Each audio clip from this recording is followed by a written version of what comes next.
എല്ലാ ദിവസവും കുറച്ച് സമയം ഇതിന് കുട്ടികളും മറ്റു വൈഫും മറ്റുള്ള ആളും കൂടി ഇരുന്ന് സംസാരിക്കാനുള്ളൊരു വേദി ഉണ്ടാക്കും. സാറ് വളർന്നു വന്ന ഒരു കാലഘട്ടം അതൊന്നും തീർച്ചയായിട്ടും സാറിൻ്റെ കുട്ടിക്കാലത്തു നിന്നും ഡിഫറെൻ്റ് ആണ്.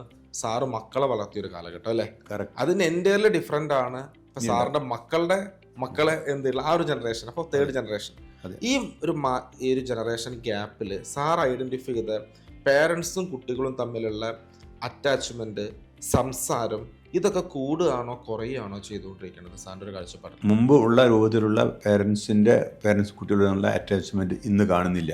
ഇന്ന് കുട്ടികൾ മുഴുവനും മൊബൈലിലോ മറ്റോ എൻഗേജ് ചെയ്യാണ്. പേരൻസിനാണെങ്കിൽ അതിന് സമയം കിട്ടുന്നുമില്ല. അപ്പം പേരൻസും കുട്ടികളും തമ്മിലുള്ള സമ്പർക്കം വളരെ കുറവാണ് ഈ കാലഘട്ടത്തിൽ എന്നാണ് ഞാൻ മനസ്സിലാക്കിയത്. അതിൻ്റെ ഒരു പ്രശ്നം എന്താണ് വരാൻ പോകുന്നത് ഇനി? അതുകൊണ്ട് തന്നെ സ്നേഹം എന്നുള്ളത് ഉണ്ടാവുകയില്ല. കുട്ടികൾ അവർ വളരും, അവരെ വഴിക്ക്, പേരൻസ് അവരെ വഴിക്ക് പോവുക. ഒരു പേരൻസിനോടുള്ള ഒരു അറ്റാച്ച്മെൻറ്റ് ഈ നാട്ടിലുള്ള ആളുകൾക്ക് ഇല്ലാത്തൊരവസ്ഥ വരുന്നു. അപ്പം വെസ്റ്റേൺ കൺട്രീസുള്ള അതേ രൂപത്തിലേക്ക് ഒരു അവസ്ഥയിലേക്ക് എത്താനാണ് ഇന്ന് പോകുന്നത്. വെസ്റ്റേൺ കൺട്രീസ് ഒന്നും പേരൻസ് ഒരു അപ് ടു 10-18 ഇയേഴ്സ് കുട്ടികളെ ശ്രദ്ധിക്കുകയില്ല. കുട്ടികൾ അവരെയും ശ്രദ്ധിക്കുന്നില്ല.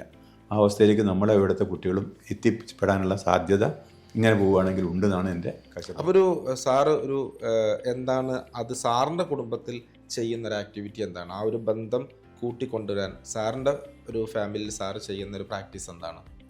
ഞാൻ ചെയ്യുന്ന പ്രാക്ടീസ് എന്ന് പറഞ്ഞാൽ എല്ലാ ദിവസവും കുറച്ച് സമയം ഇതിന് കുട്ടികളും മറ്റു വൈഫും മറ്റുള്ള ആളും കൂടി ഇരുന്ന് സംസാരിക്കാനുള്ളൊരു വേദി ഉണ്ടാക്കും. ഒരു ഫിക്സഡ് ടൈമുണ്ട്, ഒരു അരമണിക്കൂർ അല്ലെങ്കിൽ 1 മണിക്കൂർ നിത്യേന അങ്ങനെ ഫാമിലി ആയിട്ടുള്ള ബന്ധപ്പെടാനുള്ള ഇതും. അന്ന് അവർക്ക് എല്ലാ കാര്യങ്ങളും തുറന്നു പറയാവുന്നതാണ്.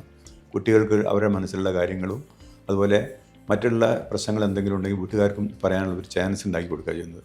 അതോടുകൂടി ആർക്കും ഒരു ടെൻഷൻ ഇല്ലാത്തൊരവസ്ഥ വരും. മാത്രമല്ല കുട്ടികൾക്ക് പേരൻസിനോട് കൂടുതൽ അറ്റാച്ച്മെൻറ്റ് അതോടുകൂടി വരികയും ചെയ്യുന്നു. കാരണം അവരുടെ പ്രശ്നങ്ങൾ നമ്മുടെ മുമ്പിൽ അവതരിപ്പിക്കുകയാണെങ്കിൽ അതിന് നല്ല സൊല്യൂഷൻ ഉണ്ടാക്കി കൊടുക്കും എന്നൊരു തോന്നൽ കുട്ടികൾക്ക് ഉണ്ടാവുന്നുണ്ട്. ആ നിരന്തരമായ സമ്പർക്കത്തിലൂടെ കുട്ടികൾക്ക് മനസ്സിലാവുകയാണ്, യെസ്, എനിക്ക് സംസാരിക്കാനുള്ളൊരു വേദിയുണ്ട്, ഞാൻ പറഞ്ഞത് മനസ്സിലാക്കുന്ന ഒരു പേരൻസ് ഉണ്ട് എന്നുള്ളതാണ്. ആ ഒരു വിശ്വാസം തന്നെയാണ് എന്ത് ചെയ്യണത്. ആദ്യം വേണ്ടത് പ്രോപ്പർ കമ്മ്യൂണിക്കേഷൻ ഉണ്ടാക്കുക എന്നുള്ളതാണ്.